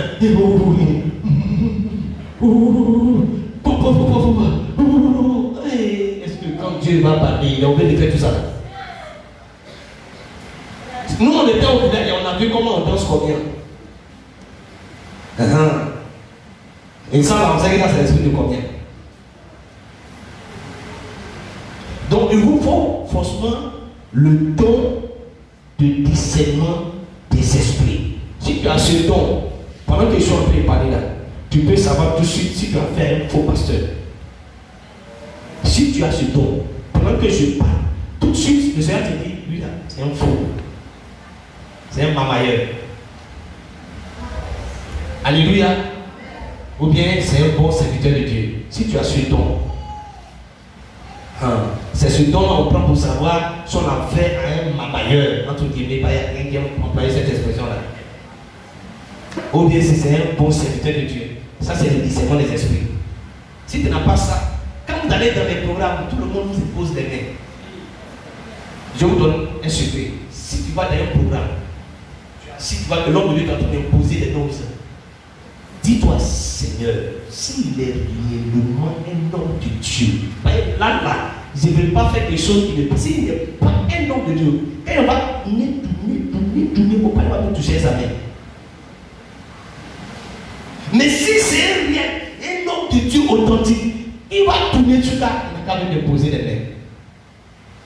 C'est des prières. Si c'est vrai, je parle de quand on va des programmes. Parce qu'on a invité ailleurs, toi tu ne le connais pas. On a invité, tu ne connais pas qu'elle a frotté son savon ou la portée sa bague magnétique. C'est magnétisé. Alléluia. Amen. Il y a un gourou qui est là. Quand il te touche, il te donne au moins 5 ou 10 démons. Parce qu'il a en lui l'esprit de publicité, l'esprit de mensonge, l'esprit d'escroquerie. Il a tout ça en lui. Et puis, ça là, c'est rentré en toi.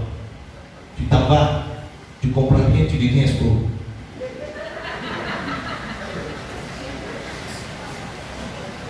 C'est toi qui cours après les femmes maintenant, alors que toi tu n'étais pas comme ça, tu ne comprends rien.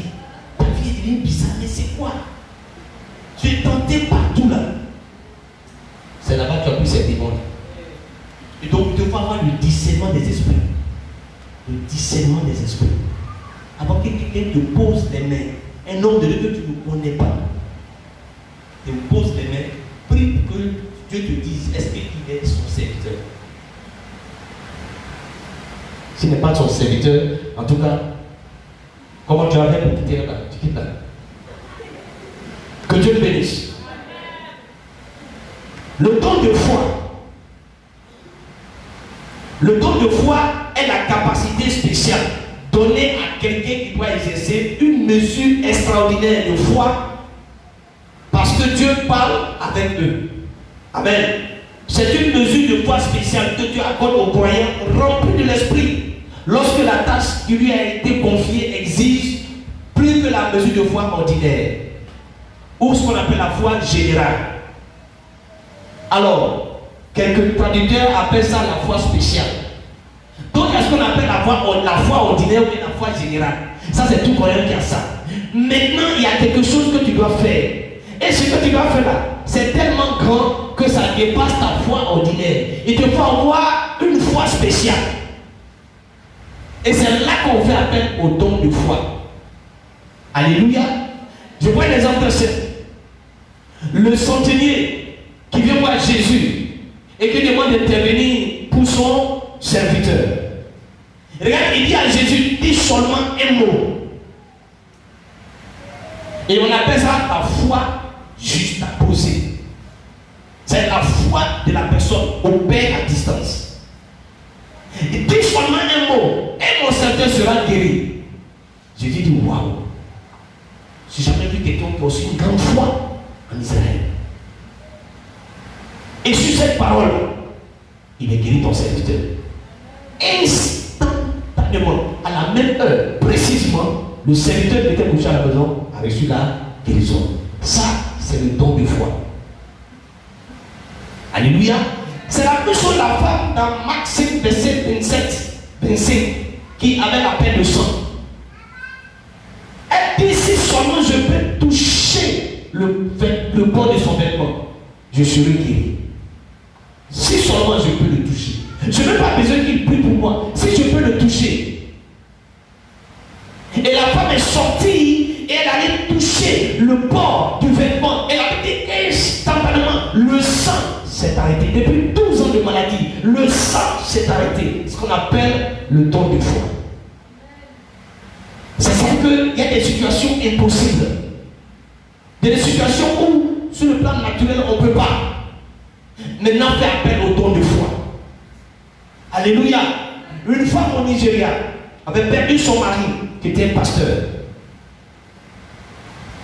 Elle allait prendre son mari à la mort. L'évangéliste personnel Rena Bonke faisait une grande croisade au Nigeria. Ça s'est passé au Nigeria. Elle fait sortir son mari de la mort. Avec dans ses narines, le coton. Le coton en main pour faire formol. Si je fais la paix avec mon mari, l'atmosphère qui va dégager la puissance du Saint-Esprit va ressusciter mon mari. Ça, c'est le don de foi. Elle fait sortir son mari et l'envoie. Et l'atmosphère qui était telle que la personne qui est ici ne peut pas résister. Et le pasteur a été ressuscité une histoire vraie. Amen. La femme a fait appel au don de foi. Si seulement. Alléluia. Ça, c'est un don. Et Dieu donne aux gens, Dieu donne à ceux qui demandent. Si tu as un tel don de foi, il y a des choses qu'on ne peut pas faire. Impossible. Mais toi, tu dis, ça, je vais le faire. Et puis tu arrives à le faire. Alléluia. Ça s'appelle le don. Cela indique qu'une foi donnée par le Saint-Esprit et répond aux besoins dans des circonstances spéciales et particulièrement difficiles. Ceci suggère que le croyant ne possède pas le don de manière permanente. Non, elle n'est pas en toi de manière permanente. Quand la situation se présente, elle est impossible. On ne peut rien faire. On te dit que ton enfant a atteint un cancer de phase terminale, il y a 2 jours seulement que l'enfant va mourir. Tu dis au médecin, non, mon enfant ne peut pas mourir. Parce que j'adore un Dieu puissant, un Dieu vivant. Il m'a dit dans sa parole, il guérit toutes les maladies. Je crois que mon enfant va avoir la guérison. Et tu déclares ça.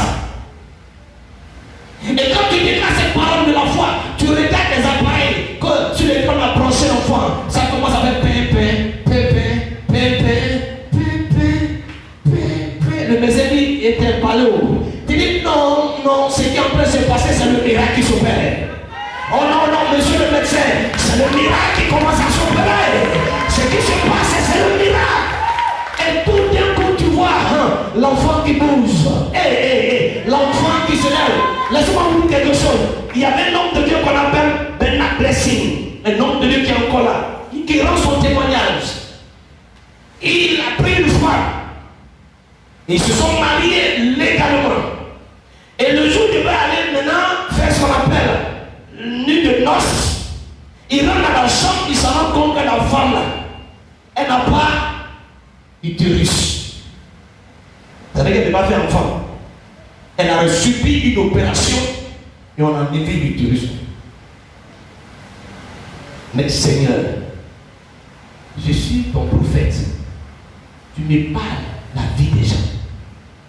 Pourquoi tu ne m'as pas parlé la vie de cette femme? Tu savais qu'elle n'était pas utérus. Et tu ne m'as pas dit, tu m'as laissé, je me suis pas dit, je vais avoir des enfants. Alléluia. Et la femme me dit, oh, on va adopter. Et dis-moi, tu ne peux pas. Si tu ne m'as pas dit, c'est qu'il veut faire le miracle. Alléluia. L'homme de Dieu a commencé à prier, commencé à relâcher le don de foi. Il relâche, il dit à sa femme, tu es enceinte.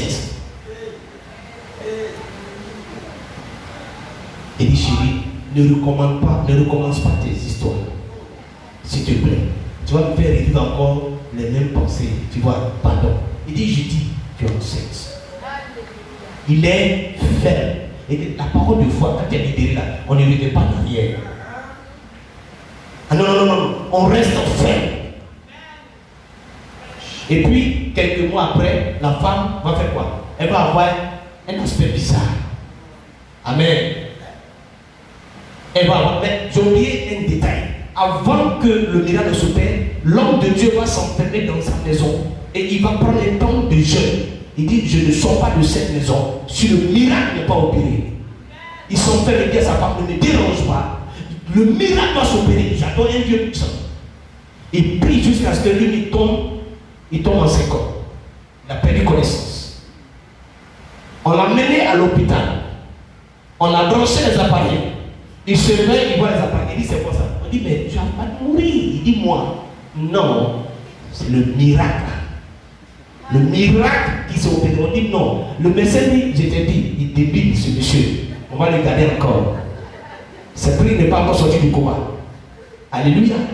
Alléluia. Alléluia. La foi, quand elle est libérée là, c'est pas. Les gens croient que tu deviens fou. Non, tu n'es pas fou. Et Dieu, par sa grâce, quand on dit les choses, c'est le même médecin qui a enlevé l'utérus. C'est dans le même hôpital. Il a rendu son témoignage publiquement. Moi-même, j'ai encore le CD. Il dit sa femme, tu es enceinte. Le médecin dit non, tu es malade. Il dit non. Il dit, c'est l'équipe médicale ici qui a fait l'opération. Il ne peut pas. Il retourne à la maison. Un mois après, la femme commence à faire la fièvre. Elle commence à vomir. Alléluia. Il dit, je t'ai parlé. Je dis que le miracle s'est opéré. Alléluia. Alléluia. On ramène la femme à l'hôpital pour des soins de parler. Il dit, monsieur le médecin, c'est pas par lui. Elle est enceinte. Ils ont dit, bon, on va faire l'échographie. On met des trucs, pam, pam, pam, pam, le bébé est en train de danser dans le ventre de sa mère. Une femme qui n'avait pas d'utérus, elle a accouché. Ils ont appelé leur enfant Grace. Grâce. Alléluia. C'est ça qu'on appelle le don de foi. Et si tu as ça, dans les moments des situations difficiles, tu refuses et tu libères ce don et tu vas voir le résultat. Lisons 1 Roi 17, verset 1. J'ai fini pratiquement. Le Tishbite, l'un des habitants, Élie, pardon, le Tishbite, l'un des habitants de Galade dit à Akab, l'Éternel est vivant, le Dieu d'Israël dont je suis le serviteur. Il n'aura ces années-ci ni rosée ni pluie, sinon à ma parole. Il a relâché le don de foi. Il dit cette année-là, moi je dis, il ne va pas prévoir sur la terre. Pendant 3 ans, il n'aura aucune goutte d'eau sur la terre. Sinon, ma parole là, elle est mensonge. Il a fermé le ciel. Alléluia. Il n'a pas pris pendant 3 ans, 6 mois en Israël. Et non, ferme le ciel. La foi, le don de foi. Comment le don de foi opère? Le don de foi fonctionne de manière passive. Parce qu'il fonctionne souvent de manière simultanée avec d'autres dons évidents, tels que le don de prier des miracles ou le don de guérison. Donc le don de foi là, il est non passif. C'est-à-dire que on ne peut pas comme ça l'utiliser comme ça. Il utilise toujours en liaison avec le don de prier des miracles. Amen. Ou le don de guérison. Donc il est toujours en train d'accompagner. Donc tu cherches un miracle, il te faut forcément un don de foi. Alléluia. Est-ce que vous me comprenez bien?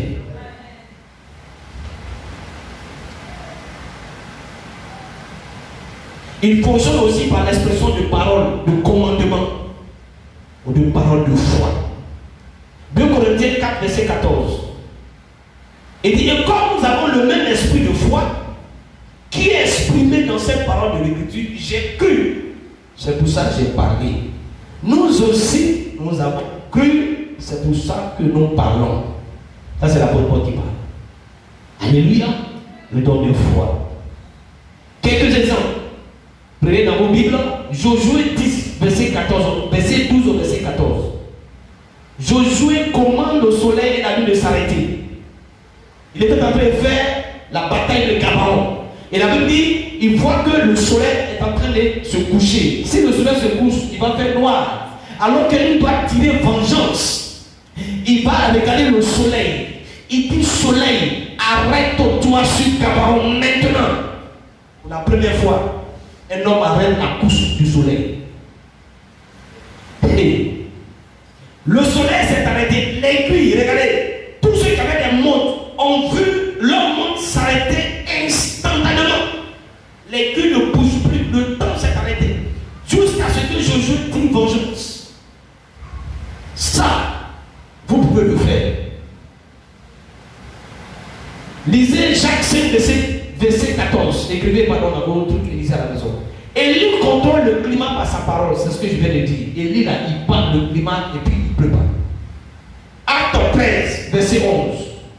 Paul réduit Élymas au silence. Élymas, le sorcier, qui veut empêcher le préconçu, Paulus, d'être converti.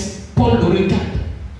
Il dit, sois aveugle maintenant au nom de Jésus. Instantanément, il a été frappé d'aveuglement. La parole de foi. Alléluia. Voyons le don de guérison. Le don de guérison fonctionne de manière surnaturelle pour guérir des maladies sans le secours d'aucun moyen naturel. C'est la puissance du Saint-Esprit qui s'empare du corps de quelqu'un, dissolvant sa maladie, chassant sa douleur pour le guérir. L'utilisation du pluriel met l'accent sur l'abondance des dons de guérison que Dieu accorde à l'humanité malade. Certains possèdent un don pour guérir, pour avoir accès, pour avoir plus de succès avec les aveugles. Donc, vous remarquez qu'il y a des gens, quand ils prient là, les aveugles sont guéris seulement. Lui, là, il est dans le domaine des aveugles. Tu as aveugle, comment il peut te guérir? D'autres, là, ils opèrent dans le domaine des cancers. Quel que soit le type de cancer que tu as, lui, quand il prie, te guérit. Il y a d'autres qui sont dans le domaine du diabète et de l'hypertension. Quand tu as cette maladie-là, tu le rencontres, il tourne juste là, mais quand il te rencontre, il prie, te guérit. C'est qu'on dit le don des guérisons. Alléluia. Amen. L'exercice des dons des guérisons ne donne pas à celui qui possède la capacité de guérir tous les malades tout le temps. Non. Ça aussi, vous devez comprendre. Pas parce que tu as un don de guérison, toi tu peux guérir tous les malades. Quand on lit Jean 5, verset 1 au verset 9, on voit quoi? À la piscine de Bethesda. La Bible, il y avait de nombreux malades qui étaient là. Mais Jésus, quand il est arrivé, il a fait quoi? Il a guéri un seul. Pourquoi il n'a pas guéri tous ceux qui sont là?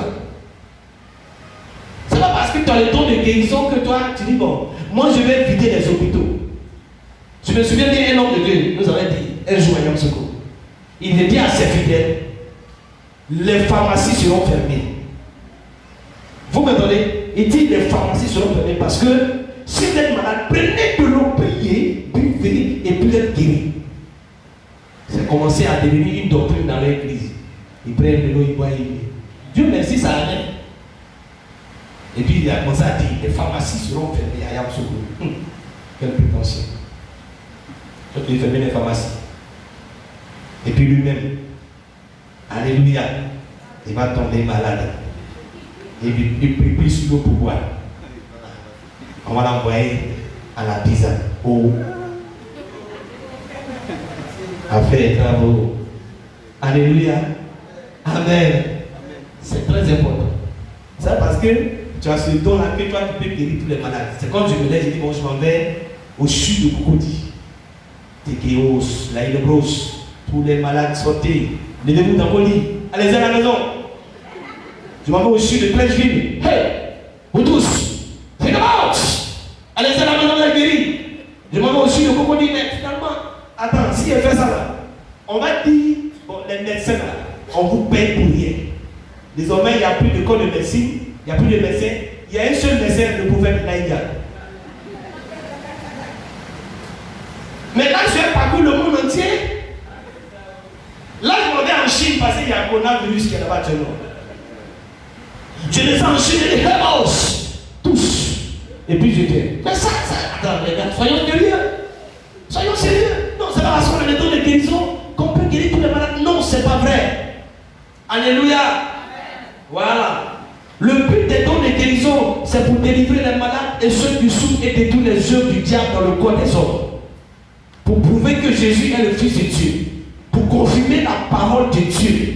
Pour activer les âmes au message de l'évangile. Pour glorifier Dieu. Voici le but pour lequel on guérit les malades. Alléluia. Et mon dernier, c'est le don de briller des miracles. Le don de briller des miracles se manifeste que lorsque Dieu nous donne la puissance par le Saint-Esprit de faire quelque chose surpassant de loin la capacité humaine. On dit miracle. Ça ne relève même pas de la science. C'est impossible. Le don d'opérer des miracles au nom de Jésus accomplit les choses suivantes. Il a donné de la dièse. Ça veut dire qu'il donne de la dièse. Ça veut dire qu'il permet aux croyants de prêcher Christ avec assurance. Acte 4, verset 9. Il encourage à prier. Acte 4, verset 29 au verset 31. Il apporte, il convainc le péché. Acte 5, verset 28. Il apporte la conversion. Acte 4, verset 4. Il répand l'évangile. Acte 5, verset 14 au verset 16. Si vous remarquez bien là, quand on opère, on opère des miracles, tout ça c'est pourquoi? Pour glorifier Jésus. Quelqu'un qui fait un miracle et puis se glorifie lui-même, il y a un problème. Alléluia. Et puis c'est pas tout ce qu'ils font miracle qui veut dire qu'il est de Dieu. Mon nom, Père à son âme, les pieds cassés là. Si tu as pied cassé, si tu as main cassée, oh ça c'est un petit problème devant lui. Est-ce que c'est pas miracle ça? C'est pas miracle? Il n'a jamais prononcé Jésus.